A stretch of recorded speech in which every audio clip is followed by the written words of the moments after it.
Salut, c'est Maxence, bienvenue dans cette nouvelle vidéo. Je suis très heureux de te retrouver aujourd'hui aux Maldives. Donc comme tu peux le voir derrière moi, il y a les palmiers, il y a la petite villa, le sable blanc, l'eau turquoise.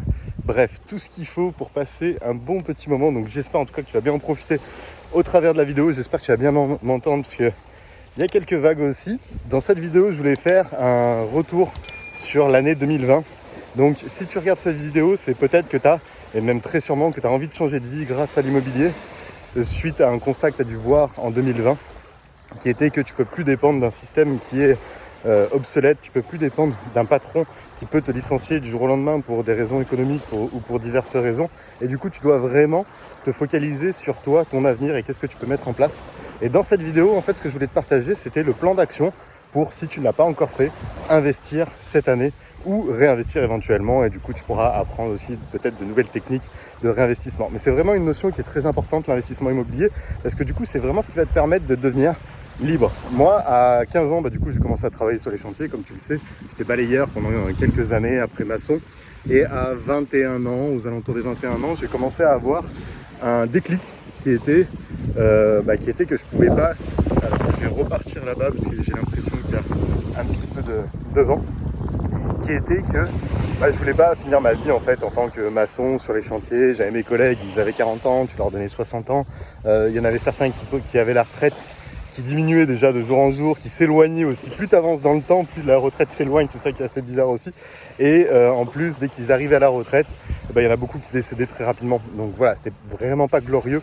Et je suis parti vraiment de ce constat-là pour me dire, ok, il faut vraiment que je change, que je fasse des choses qui soit en adéquation avec mes rêves, avec ce que j'ai envie de faire, tu vois, de me retrouver ici aux Maldives, dans un hôtel qui est rempli à 20%, 20-30%, il nous disait, et parce que voilà, tu pars vraiment hors saison, t'en profites, et pouvoir te permettre du coup de venir ici quand tu veux.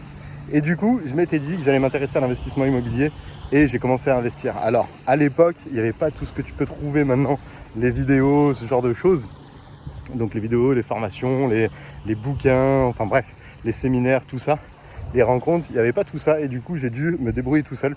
Et dans cette vidéo, en fait, ce que je voulais faire, c'était du coup te faire gagner un tas d'expériences rapidement au travers de cette vidéo pour que tu puisses réussir ton investissement immobilier en 2021. Donc voilà, c'est vraiment l'objectif de cette vidéo, c'est de partager un maximum d'étapes qui te permettra de te lancer absolument en 2021 au niveau investissement immobilier, parce que c'est vraiment quelque chose qui est important. Et si tu es encore jusque là dans la vidéo, c'est vraiment que tu as envie. Donc pour ça, je vais te partager 12 conseils, je crois, qui te permettront du coup de faire ton premier investissement immobilier. J'ai pris quelques notes, donc si je regarde en bas, c'est que je regarde mon autre téléphone. Premier conseil du coup, c'est d'avoir une situation professionnelle stable et une bonne situation bien stable. Pourquoi ? Parce que moi j'aime bien parler du CDI investisseur. En gros, il faut absolument que tu aies un CDI investisseur parce que c'est ce CDI qui va te permettre d'avoir une situation stable vis-à-vis de la banque et du coup de pouvoir investir dans l'immobilier. Si tu n'as pas ce CDI, je ne vais pas te dire que c'est impossible d'investir, mais c'est beaucoup plus compliqué. Tout simplement parce que la banque, elle aime la sécurité. Donc, ce que je te recommande, et d'ailleurs, il y a beaucoup de participants investisseurs libres qui prennent des CDI investisseurs, et dès qu'ils ont fait 1, 2, 3, 4 investissements, soit ils en changent, soit ils arrêtent leur CDI, simplement parce que voilà, c'est pas une fin en soi, et le CDI, ça reste quand même important. Donc, essaie d'avoir une bonne situation bien stable vis-à-vis de la banque pour commencer. Vise le CDI investisseur, et si tu as déjà un CDI, c'est nickel, tu peux passer à la deuxième étape. Du coup, deuxième étape, ce serait l'analyse de ta capacité d'endettement. En fait, ce que tu vas faire tout de suite, c'est que du coup, tu as ta situation qui est relativement stable. Et du coup, il va falloir que tu analyses combien est-ce que tu peux faire, combien est-ce que tu peux investir dans ton premier bien, pour ton premier projet immobilier. Simplement parce que du coup, c'est ce qui va te permettre après de définir tout un tas de choses, des critères d'investissement, une zone de recherche, une typologie de bien, une typologie d'exploitation aussi. Mais vraiment, c'est quelque chose qui est important d'analyser sa capacité d'endettement parce que c'est ce qui va te permettre de découler. Des fois, tu peux avoir des bonnes surprises comme des mauvaises, mais au moins, tu seras à peu près sûr de combien tu peux faire et ça t'évitera de perdre pas mal de temps et de faire perdre pas mal de temps aux autres personnes. Donc premièrement, tu as une situation professionnelle stable. Une fois que tu l'as ou une fois que tu commences à l'avoir, et du coup tu commences à analyser ta capacité d'endettement pour savoir du coup combien est-ce que tu peux emprunter. Ensuite, il va falloir que tu détermines ta stratégie d'investissement parce que du coup en fonction du budget que tu vas allouer, tu pourras déterminer si tu peux faire une colocation, si tu peux faire une location courte durée. Donc tu vas déterminer ta stratégie d'investissement et aussi ton secteur. Parce que peut-être qu'une colocation dans ton secteur où tu habites actuellement, c'est pas demandé, c'est trop cher peut-être, mais peut-être que tu as une ville un peu moyenne qui est pas très loin et du coup qui est plus adaptée. Ça va être important, je pense, de déterminer et le secteur et la typologie de biens en fonction de ta capacité d'endettement. Si par exemple, je sais pas, tu as une capacité à 130 000, tu vas viser un bien à 100 000 à peu près, avec 30 000 euros de frais, travaux, ameublement, notaire et ainsi de suite. Et comme ça te permettra de rentrer dans ton enveloppe. Et en fonction de ça, 100 000, tu vas essayer de voir si c'est cohérent avec le marché que tu trouves actuellement, si c'est cohérent avec la clientèle que tu peux avoir, si c'est des étudiants, si c'est des jeunes pros, si c'est ce genre de choses. Et comme ça va te permettre de dégrossir un petit peu la chose. Donc ça, c'est vraiment ultra important. C'est vraiment ce process qui va te faire gagner vraiment beaucoup de temps et qui va te permettre de devenir du coup beaucoup plus performant. Je vais me mettre un petit peu à l'ombre parce qu'il fait hyper chaud ici. C'est un peu abusé. Hop, j'espère qu'on va bien voir derrière moi. Ensuite, il va falloir en parallèle, alors c'est peut-être cliché, tu vois, il y a beaucoup de personnes qui disent non, c'est pas vrai, ainsi de suite, mais il va falloir que tu te formes. Le fait de se former, c'est que ça va te permettre de t'éviter un maximum d'erreurs, un maximum de problématiques que tu peux rencontrer parce qu'il y a des personnes qui l'ont fait avant toi, qui ont eu des résultats, qui ont eu des problèmes, qui ont fait des erreurs. Et l'idée de se former, alors tu peux te former gratuitement dans un premier temps, tu regardes toutes mes vidéos YouTube, honnêtement il y a vraiment de quoi faire, mais aussi ce qui est intéressant c'est de se former un peu plus de manière avancée, investir dans une formation, investir sur soi-même, parce que du coup c'est ce qui va vraiment te motiver. Moi je l'ai remarqué, c'est que dès que des personnes suivaient des formations qui étaient offertes, oui elles pouvaient avoir des résultats mais elles avaient moins la motivation, alors que quand tu investis sur toi-même, tu es quand même redevable, tu te dis putain quand même j'ai investi telle somme sur moi, il faut vraiment que j'ai des résultats pour pouvoir l'amortir, et ça va vraiment te motiver. Donc le fait de se former, c'est hyper important. Et d'ailleurs tu te formes avec la personne avec qui tu as le plus d'affinité en live si tu la vois en live, ou en vidéo si tu la vois en vidéo, ou les deux si elle propose les deux. Mais c'est vraiment un point qui est ultra important de se former. Ensuite, cinquièmement, voilà, tu commences à te former, ainsi de suite, tu commences à comprendre le vocabulaire, à comprendre comment ça se passe. Et du coup, il va falloir que tu fasses un maximum de visites pour vraiment que, tu t'imprègnes du marché immobilier sur lequel tu es ou tu as envie d'être. Donc peut-être que c'est un marché immobilier que tu connais pas, tu n'habites pas, ou tu es juste là depuis pas longtemps, et ou peut-être que tu t'es pas du tout intéressé à cet endroit-là. Et du coup, ça va te permettre vraiment de connaître parfaitement tout ça. Et deuxièmement, c'est que ça va te permettre aussi de rencontrer beaucoup de monde. Et du coup, qui dit rencontrer beaucoup de monde, dit te créer un réseau. Et ça, c'est hyper important d'avoir un réseau d'apporteurs d'affaires parce que c'est ce qui va te permettre d'obtenir des opportunités peut-être avant tout le monde. Moi, je parle beaucoup d'un réseau un peu souterrain, des offres off-market comme on appelle ça. Et c'est des offres en fait que tu n'as pas accès si tu es que sur les sites de petites annonces type Le Bon Coin, type Se Loger ou ainsi de suite. Parce que c'est des pros qui nous les envoient directement. Et même encore hier, ce qui était drôle, c'est que c'était aux Maldives, j'ai reçu un bon deal d'une pote qui est agent immobilier et qui m'a envoyé du coup un super bon deal. Donc je vais voir si je me positionne ou pas. Mais tu vois, ça c'est un réseau qui travaille. Ça fait 6 ans à peu près que je suis en contact avec elle. Et ça fait 6 ans qu'elle m'apporte toujours des bonnes affaires. Donc ça c'est vraiment hyper important. Et du coup ce qui va te permettre aussi de faire un maximum d'offres. Parce que du coup, au final, plus tu vas rencontrer du monde, plus tu vas faire des visites, plus tu vas visiter des biens, plus potentiellement tu pourras faire des offres et plus potentiellement tu pourras trouver des bonnes affaires. Donc ça c'est vraiment ultra puissant. Ensuite, sixièmement, c'est qu'il ne faut pas avoir peur de négocier, mais en même temps, il ne faut pas forcément négocier tout le temps. En gros, si tu sens que le bien n'est pas intéressant pour toi, mais que tu dis, bon, à ce prix-là, ça peut être intéressant, propose. C'est pas grave. Au pire, on va te dire non, tu vois, et c'est pas grave si on te dit non en soi. Par contre, si tu sens que c'est une très bonne affaire et que tu dis, tiens, juste sur le principe, j'ai envie de négocier parce qu'il y a un tel qui a dit qu'il fallait tout le temps négocier, ainsi de suite, ça pour moi, c'est du bullshit. Et si vraiment c'est une bonne affaire tout de suite, en général, actuellement, les bonnes affaires ne restent pas sur le marché, tu vois. Donc, si tu négocies, tu vas te le faire passer, enfin tu vas te le faire passer sous le nez. Moi je connais beaucoup de personnes pour une raison de 3, 4, 5 000 euros, ce qui peut paraître dans l'absolu énorme, mais en soi vis-à-vis d'un projet à 100, 200, 300 000 euros, c'est pas forcément énorme. Et du coup ils n'ont pas eu l'opportunité, ils n'ont pas eu le bien immobilier, simplement du coup parce que ils ont voulu absolument négocier pour négocier. Donc c'était vraiment pas le but. Ne négocie pas pour négocier, mais négocie pour te créer éventuellement une bonne affaire si c'est essentiel. Ensuite, septièmement, il faut absolument que tu réussisses le passage chez le notaire pour le compromis. Ce que je veux dire par là, c'est si tu as négocié des conditions suspensives, fais bien attention qu'elles soient là. Si tu as négocié certaines choses, fais bien attention qu'elles soient là. Essaye de bien analyser si tous les lots sont présents. Si par exemple tu as visité une cave, un parking, ce genre de choses, fais bien attention à ce que ça soit présent dans le compromis. Parce que du coup, c'est ce qui va te permettre d'être sûr d'acheter ce que tu as. Et aussi un autre conseil que je peux te donner, c'est d'avoir ton propre notaire. Ça c'est hyper important, c'est comme un avocat, c'est comme plein de professions comme ça. Ton notaire va te représenter toi. Et du coup, si demain tu as un problème, et du coup tu as potentiellement ton notaire qui peut t'aider. Moi j'ai des potes, ils ont presque été dans la merde parce qu'ils sont sortis à temps, simplement parce que pour aller vite et parce qu'ils avaient eu la pression des vendeurs, ils ont pris le notaire des vendeurs et ils ont essayé de leur refourguer un truc des Hospices Civils de Lyon avec un bail qui se finissait, c'était un bail amphithéotique. C'était un bail qui se finissait dans certaines années sur le terrain. Enfin bref, c'était n'importe quoi. Et du coup, en fait, c'était le notaire de la partie donc, des vendeurs qu'ils avaient pris aussi et qui représentait plus du coup les vendeurs et qui ont failli faire les mettre dans le bordel. Donc vraiment, fais attention à ça. N'hésite pas à prendre ton propre notaire par rapport à ça. Ensuite, septième étape, donc une fois que tu as trouvé une bonne affaire, une fois que tu es passé chez le notaire pour signer le compromis, il va falloir que tu trouves le financement.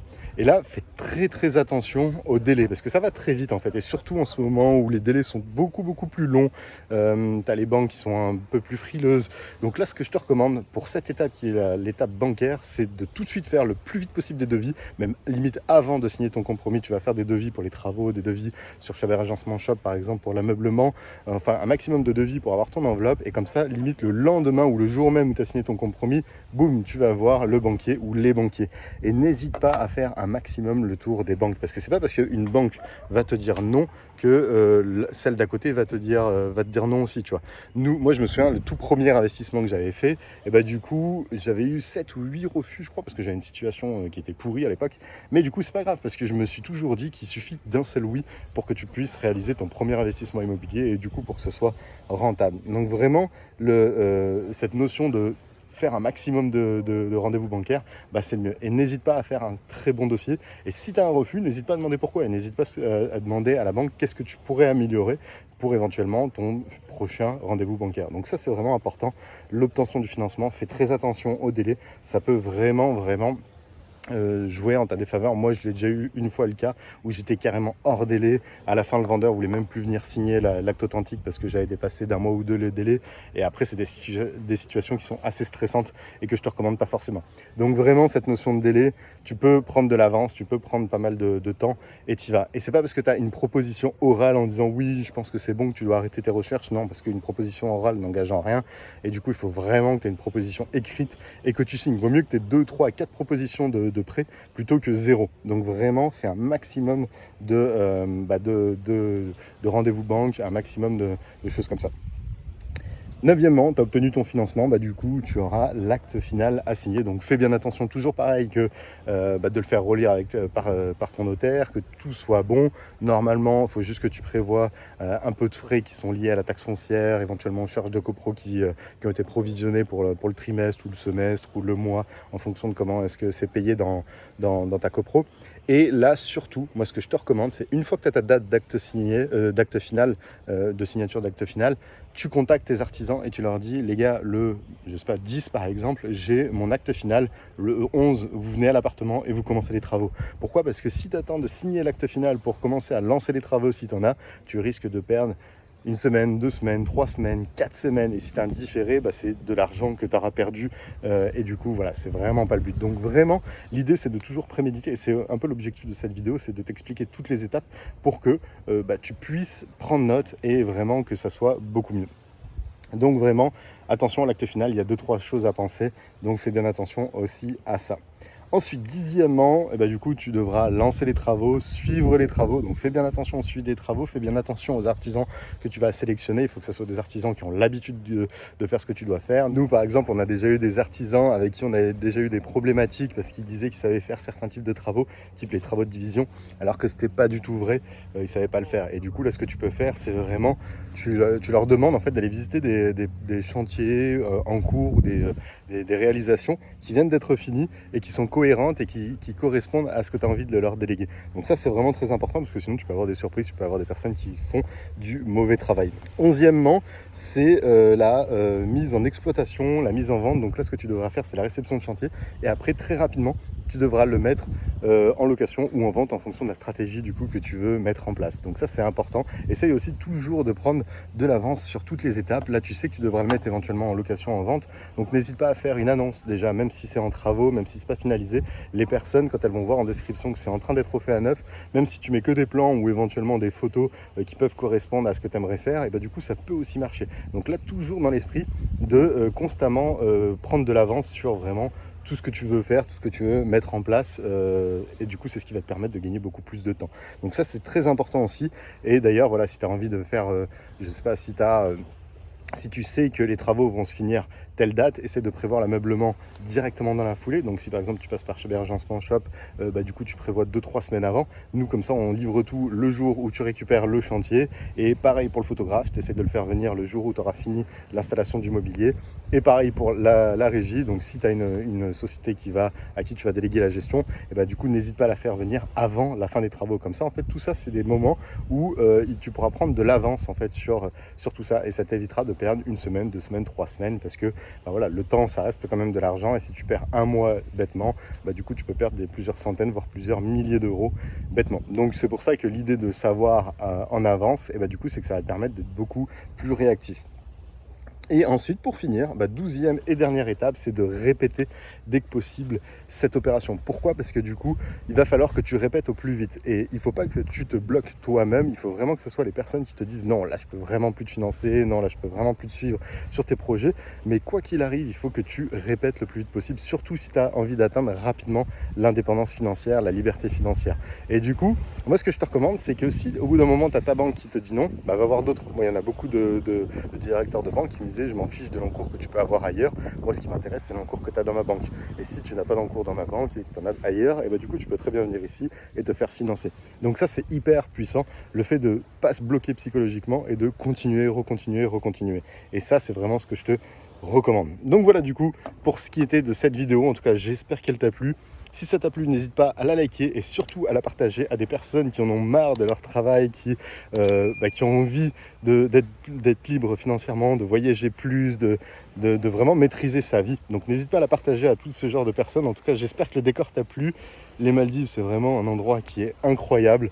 Donc voilà, je pense que je vais tourner peut-être 1 ou 2 autres vidéos ici, si ça te plaît. N'hésite pas à me le dire dans les commentaires aussi, ça pourrait être cool. Et si tu es toujours là, c'est vraiment que tu as envie de devenir libre financièrement grâce à l'immobilier. Du coup, j'ai refait toute une nouvelle formation qui est 100% offerte, que tu retrouveras en description de la vidéo. Rajoute ton adresse mail et ton prénom et du coup, je pourrais t'envoyer cette toute nouvelle formation qui te permettra de devenir libre financièrement en 2021, malgré tout ce qu'il est en train de se passer. Donc n'hésite pas à faire ça sans plus attendre et moi je te dis à tout de suite sur la formation offerte. Ciao ciao.